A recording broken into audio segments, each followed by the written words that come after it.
Welcome to Creative Conversations. I'm Roger Humphrey. In this episode, I'm pleased to welcome the award-winning composer, conductor, Carman Moore. His career has spanned 6 decades and several countries, winning awards and accolades everywhere he goes. Before we begin, please hit the like, follow, and subscribe buttons and all of the other buttons that you happen to see down there. It's an easy thing to do, and it really does help the channel a lot. Also, leave a comment. Let me know what you think. Your opinion is very important to me. Thank you. That's good. And we are welcoming to the show the wonderful composer and educator, Carman Moore. Sir, thank you so much for joining me today. Pleasure. Absolute pleasure. I have to tell you, and I'm a little embarrassed to say this, but I didn't. Well, I was unfamiliar with your work until I started researching for this, and Yeah. and absolutely fell in love with the music. And so Thank you. if I start talking a little bit like a fanboy, well, I'm not going to apologize for it. So I I'm really a I fan of the music, so I absolutely, those are my children. And so, well, the thing that it was kind of funny. Even this morning, I was kind of tweaking a little bit, and I had your music on, and I was listening to some of it, yeah. and I was trying to tweak some of the questions that I wanted to ask and such. Mhm. And I couldn't work. I just got sucked into the music, and I just so for those of you who are listening, guess what you need to do? You need to Right. go check this guy out. It's Yeah. it's absolutely wonderful music, Thank you. and it's inventive. And I'm going to paraphrase what one of your critics said, that if every classical composer wrote like this, nobody would listen to music written by dead people.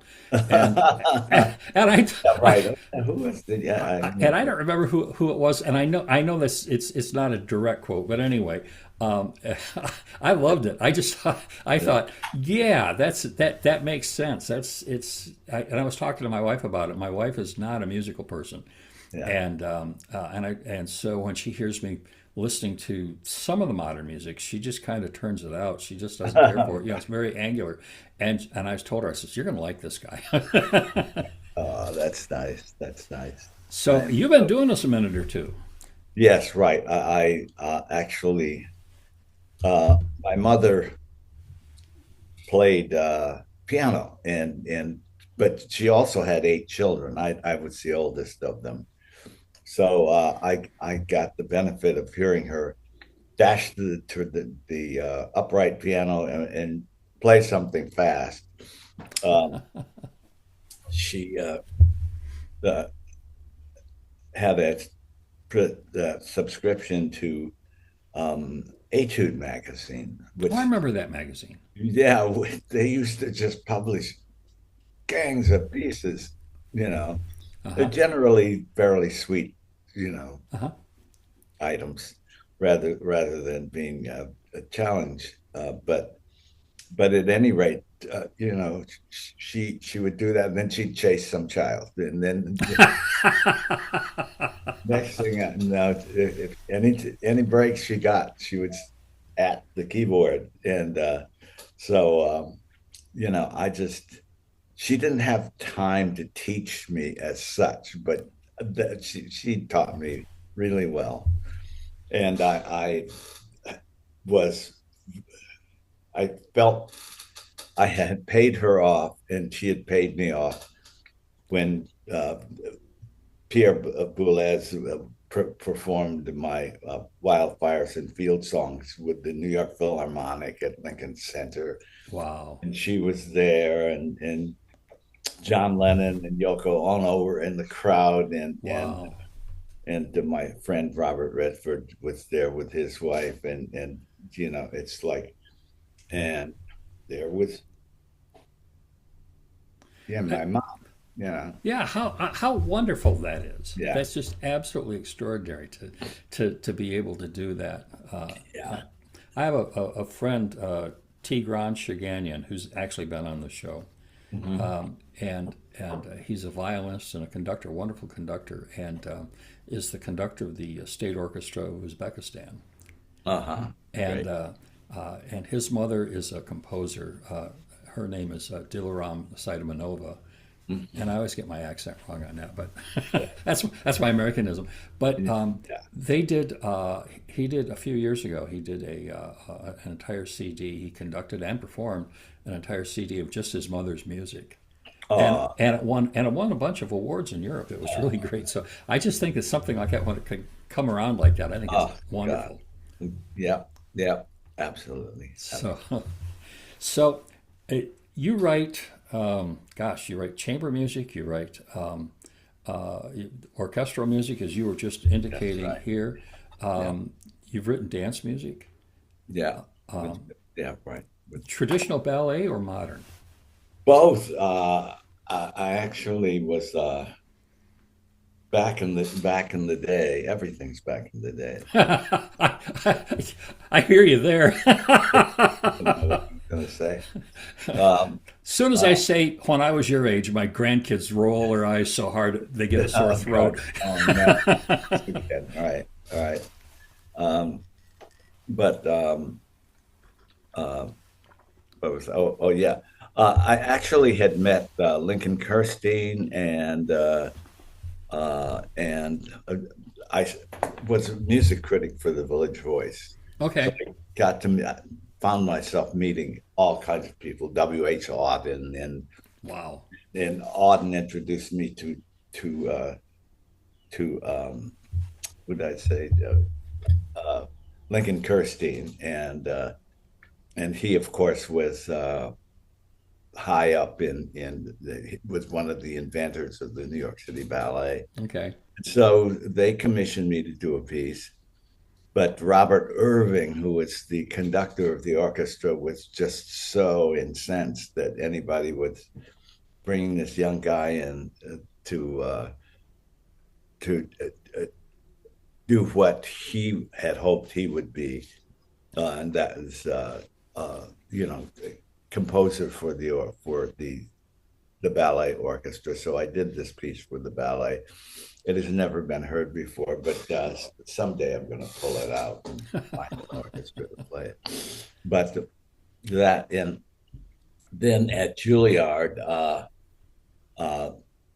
um, my my teacher and the head of the ballet of the dance department got together and thought that they should put composers and and uh, and choreographers, young composers and young choreographers together. Oh, brilliant. And so that happened,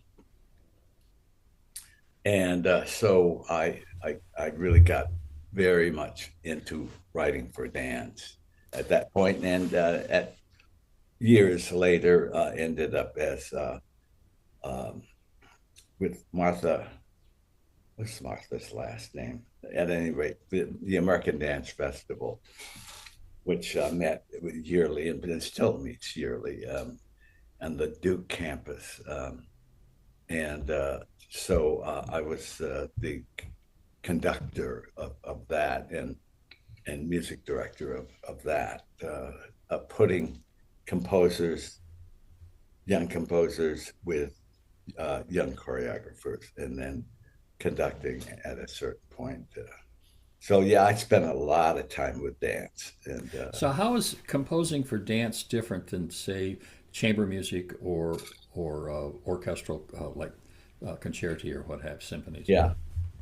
Well, I find it's valuable to dare to think like like a choreographer.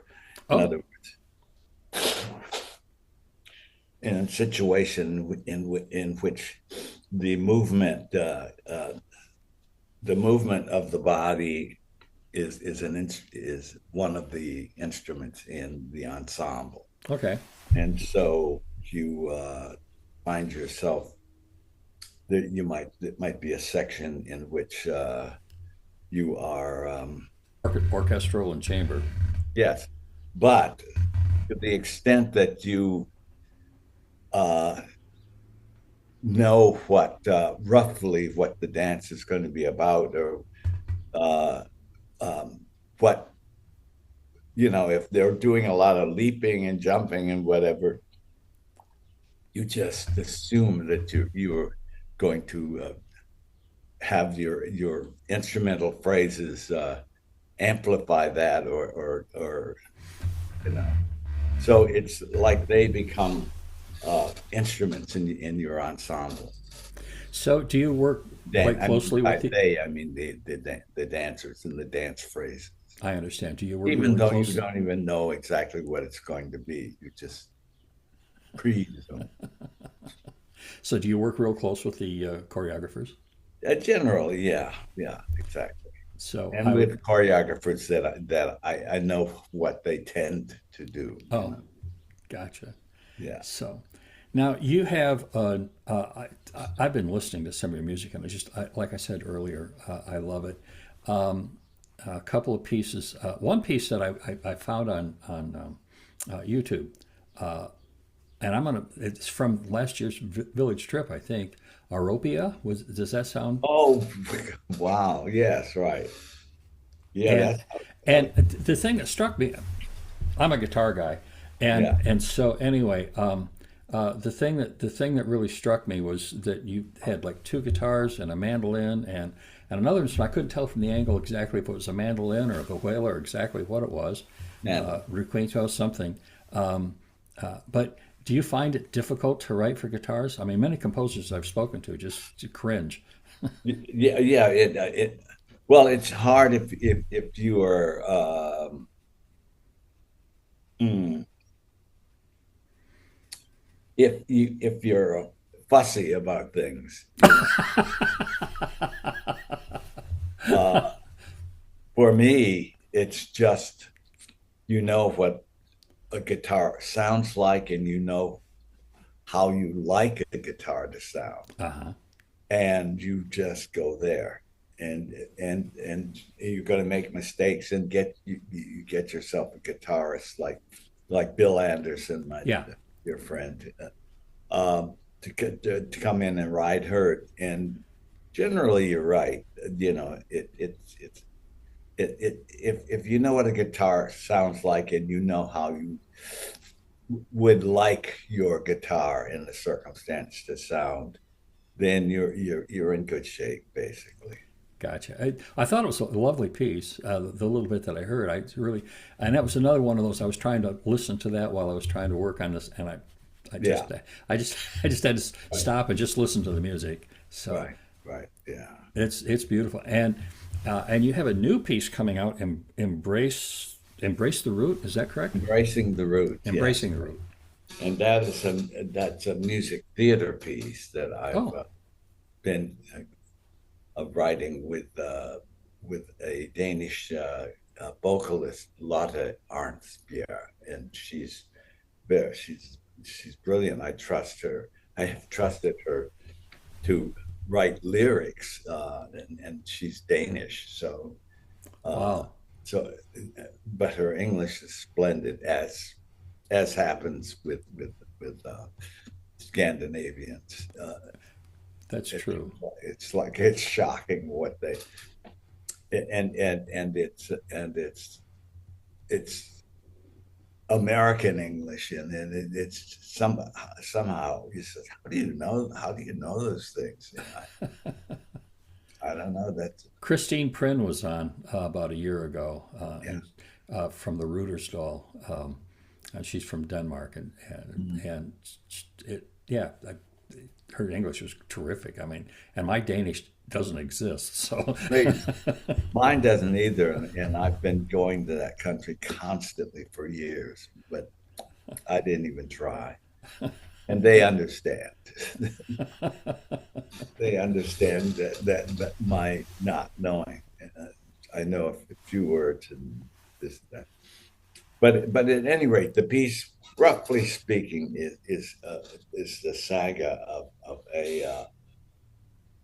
uh, a a woman who is a research scientist who starts out in the forest, and then just grabs things, and grabs a monkey, and brings him back, and takes his brain out and studies it, and et cetera, et cetera. And this is done with puppets. We Oh, with puppets, and then she does the singing. We've written songs that tell the story and dramatize the story and everything. And I'm at the keyboard so far, and it's quite exciting, and we'll be bringing it to the New York area in a year. that sounds so. Is it? Are you done composing? Or are you still in the Yes, process? it's done. It's done. We actually have done as many as 16 performances Oh, wow. in Denmark and And what's the Copenhagen. reaction been? Audiences Crazy like it? people go succes fou fou. They really really the audiences are really big on it. So we dare to bring it to New York. Well, congratulations on that. So, how did you get the inspiration for that piece? Where'd that idea come from? Well, actually, she was visiting me one year, about 6 years ago, whatever. And we were out for a walk in Central Park and noticed. I mean, there's so many strange things that trees do, you know, in in their growing. But this was ridiculous. There was a root coming out of a tree, and the root was this uh, the, about the same size as the tree it was the root from, and it goes over a rock, an enormous rock, and obviously it had been doing that for several years. And then at a certain point, way off to the right, you could see that it had disappeared into the ground. And what it had been doing was simply trying to find some earth. And then we started exploring trees and what's going roots and whatever, and discovered that many things. One is that the root from this tree uh, underground. This all takes place underground. Also, Okay. knows things about another tree, and the roots they're almost in conversation via a fungus that they travel in, like we travel in air. Like Uh huh. and and so trees look after each other via their roots, and the roots behave like the brains of a tree. So we're like, what the, and so some, so we started writing songs and came up with a plot and found this wonderful uh, puppet master, uh, um, and who started making puppets for us and loved the story and loved the Oh, cool. et cetera, et cetera. So uh, I've talked to a couple of other people who have done things with puppets recently, and I thought, you know, prior to Julie Taymor doing The right, Lion King, I yeah, don't think that would have been acceptable, and now it's just another tool in the toolbox. it's got a yes, right, exactly. It's a way of getting out your idea uh, and putting it, as it were, into the mouth of another being that in a way, doesn't exist, but very much comes to exist because the audience member accepts it Right. almost more than it might accept an actor. I think you're right. That and totally suspend disbelief and just really get into it. Yeah, I think it's wonderful. right. So, So it's a uh, bunch of songs. It's a music theater piece, and gotcha. So that's theater, dance, opera. Do we have an opera in there? yes, I actually have a children's opera Oh, how exciting! in the Spanish language that I did at Costa Rica, in the year 2001, and that was a big hit down there. And at some point, somebody's got to translate it into English and see if they can. Yeah, Absolutely. Well, yeah, but they sing them already in French and German and Italian. So why not Spanish? I mean, right. So this one was actually I found a Spanish poet uh, who wrote this. It's a story of like a forest sort of godlike creature, and we had the Costa Rican National Dance Company was part of this. So wow. one of their dancers was what's this wonderful godlike creature, and then the a series of animals from the Costa Rican forest came up to help out these children um, from two Indian tribes that were at war with each other, and so the children got together, of course, because they were lost in the forest, and the animals came to help, and da da da da. So they were off to go so into the forest. I guess I can't stay out of the woods. That's not a bad thing. Yeah, I could. Yeah, right. There could be. I'm a northern Michigan boy myself, so Oh, I'm more trees I got, the better I like it. So you know about that, right? I'm from Ohio. so, um, what was the other thing? Oh, I know the other thing I wanted to talk to you about was technology and whether or not that's affected the way you play or compose today. Are Uh, you able to utilize that? Do you care to utilize it? Is it yeah, in the yeah. way? Yes, I actually build my chords with the mouse. Okay. it's, it's like find notes and listen and whatever. So that has become like um, uh, an important instrument of mine. I know I do a lot of arranging and for my students and such, and I do the same thing. I'll stack some notes together, or I'll do an arpeggio, and then I'll go back. Okay, does this work? Does this not work? And Yeah, but because you can listen to stuff, on right. right away. And one of the nice things for me when I listen is I don't have to worry about doing it. I'm not thinking about physically creating. I can just hit the go button and sit back and Hmm. listen. Yeah, yeah. So, and artificial intelligence, I don't know if that would affect anything that you're doing. I think that they're Uh, utilizing some of it in the recording industry now yeah, to help with some of post production work and things like that, yeah, mixing. sure. That would make sense, but I don't see it as helping with the logic of a piece.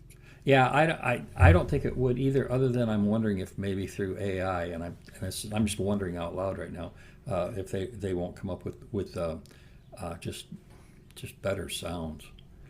Just truer Hmm. sounds. I hear violins and they don't sound too bad. I hear guitars and they sound dreadful. So Yeah, yeah, right, right. I hear you. I hear you. Yeah. And what other pieces? I don't know if you got to hear Concerto for Ornette.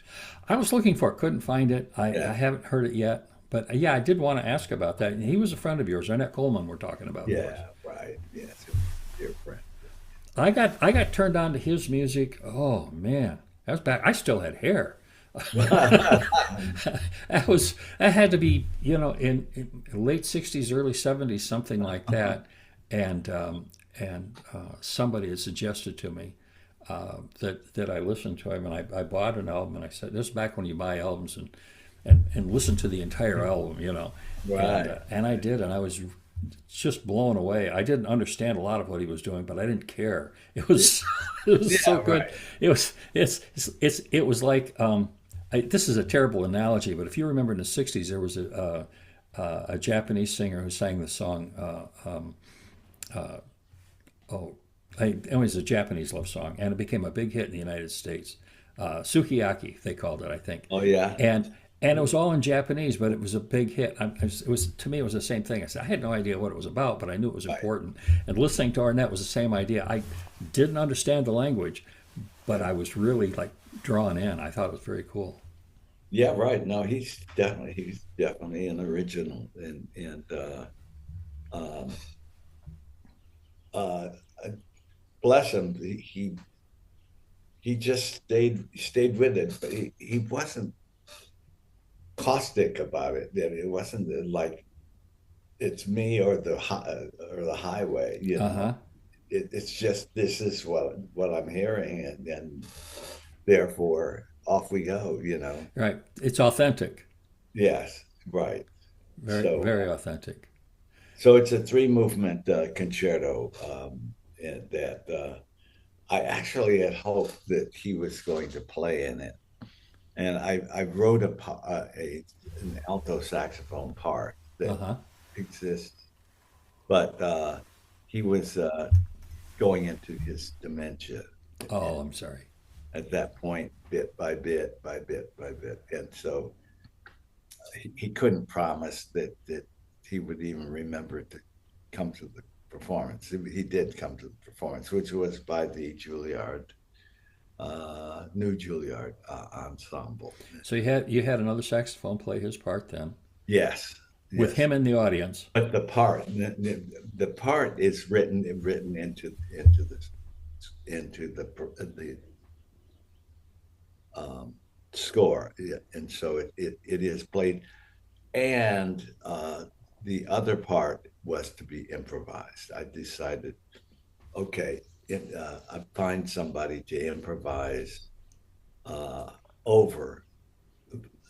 In other words, play what you hear Uh huh. Sure. in the spirit of Ornette Coleman. And so Ornette sat next to me at the performance at Juilliard, and he's very happy. And he was really concerned as he was going into, as I was composing this thing, that he was going to mess it up for me, you know. And I said, don't worry, we'll think of something. So you've got a different saxophonist Yes, setting in, yeah. and he's playing a piece that was written for Ornette with Ornette in the audience. That's a gutsy person. I swear to God. That's right. He was a master's guy, Morgan Jones, who was a master's student in the Juilliard Jazz Department, Uh and huh. did a really nice job. Oh, I bet. I had taken him to meet Ornette a couple times and to sort of feel him out and improvise with him. Uh, so uh, yeah, worked out. It worked out great. And in the future performances, it would be somebody totally different improvising over whatever they hear. So it's always a little different every time. It, automatically. Yes, right. That's that's exciting. I will say like I said at the beginning I quite unfamiliar with your work, and now I'm just totally in love, and I'm definitely doing deep dives on this stuff. and Right. I can't wait to get my grubby little hands on Good. Go for it. Go for it. it. So, well, aside from composing you have your group, the Skymusic Ensemble. We Yes. really haven't talked about that. Yeah. That's a chamber group, Yeah. about half a dozen people or so. Yeah. About 6, 7, sometimes 8. And they tended to be from different walks of musical life. But I had a couple jazz masters in it. Uh, what's his name? Leroy. What was Leroy's last name? Jazz violinist, and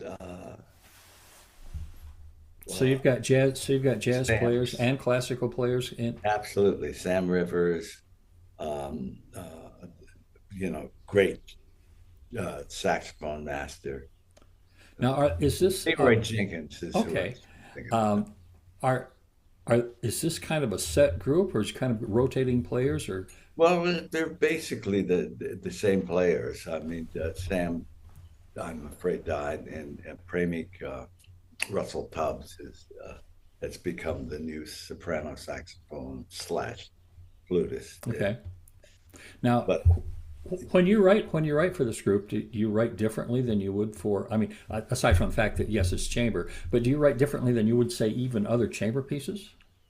uh, yeah, pretty much. I just anticipate what this group would like to.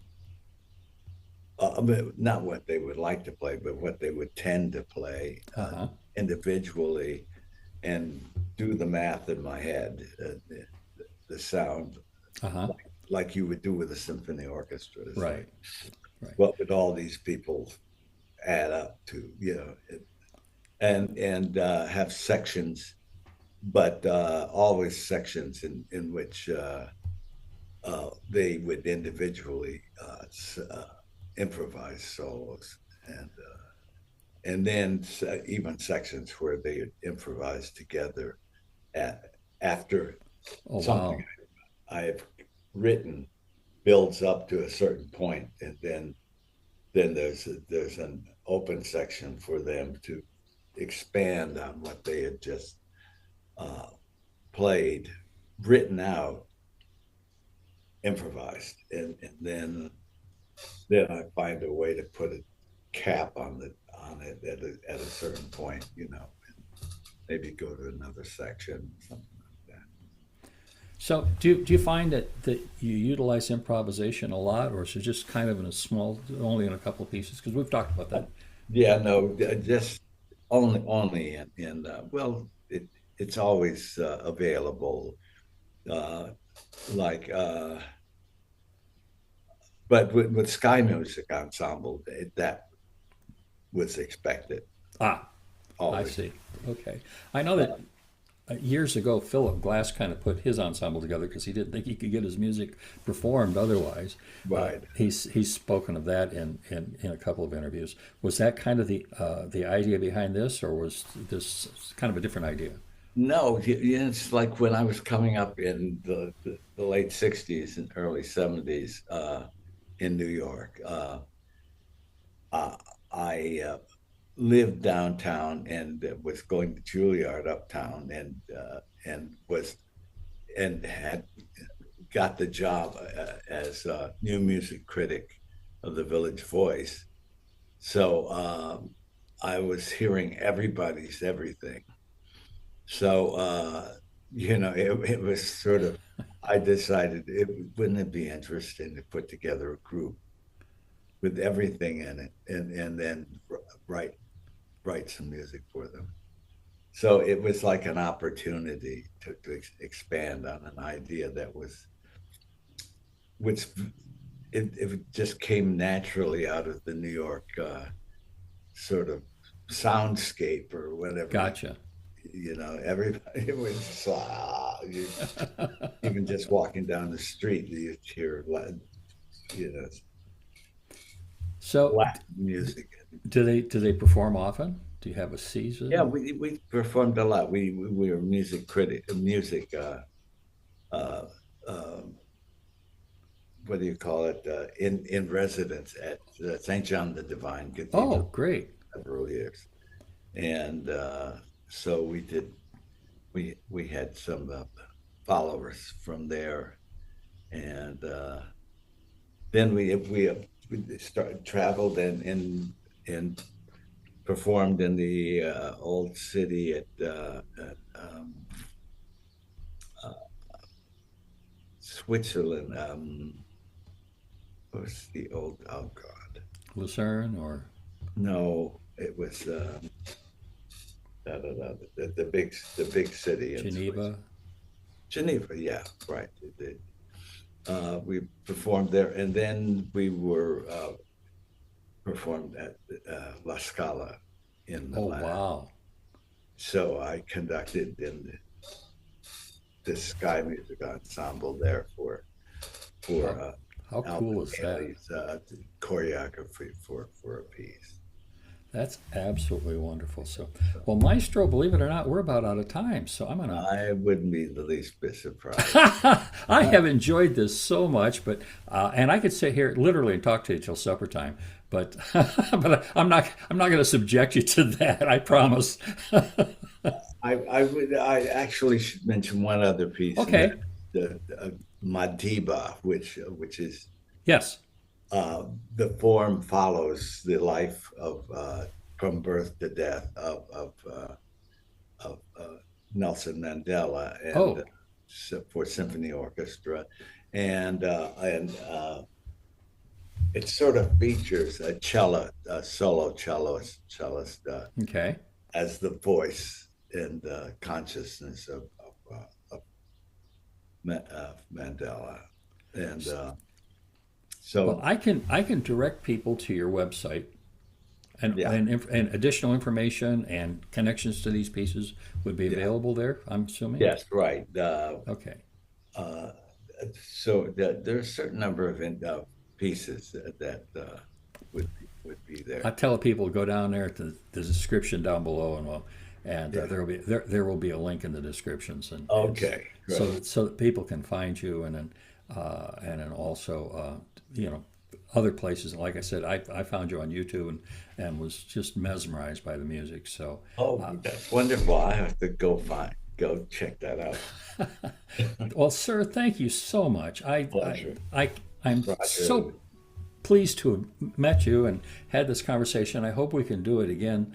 I just really have enjoyed it. So, but I'm going to say goodbye now and hope to see you again real soon. Thank you, sir. Absolutely, absolutely. I'd like to thank Carman for taking the time to talk about his music, his process, and all of his projects. If you'd like to know more about Carman and his music, there is a link in the description below. Also, don't forget to go to www.rogerhumphrey.com and subscribe to my blog. It's a great way to get updates on all of my guests. I promise, no spam, ever. And thank you also for spending time with us. Don't forget to grab some friends and share some of your favorite episodes of Creative Conversations with Roger Humphrey.